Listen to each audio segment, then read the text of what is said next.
YouTube channel उम्मीद करता हूँ सब खैरियत से होंगे। आज का हमारा टॉपिक है Sunny D vitamin D3 drop. ये ओरल ड्रॉप हैं फॉर किड्स के लिए 10 ml के ड्रॉप हैं। आज हम बात करेंगे इनके इस्तेमाल पर। ये बच्चों के लिए है। ये विटामिन D3 की डेफिशिएंसी को दूर करने के लिए, अगर आपके बच्चों में, आपके बोर्न बेबी में बहुत ज़्यादा विटामिन D की कमी है या थोड़ी बहुत भी है, तो इसके लिए बच्चों को आप ये ड्रॉप दे सकते हैं। ये बहुत ही इफ़ेक्टिव है।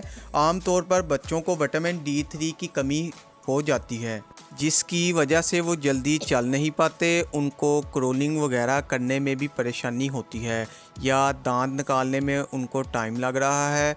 अगर बेबी को 7 माह हो गए हैं या इसके ऊपर का बेबी हो गया है और वो दांत नहीं निकाल रहा, तो इसका मतलब है आपके बेबी में आयरन की कमी है और विटामिन D की भी कमी है। तो विटामिन D की कमी को दूर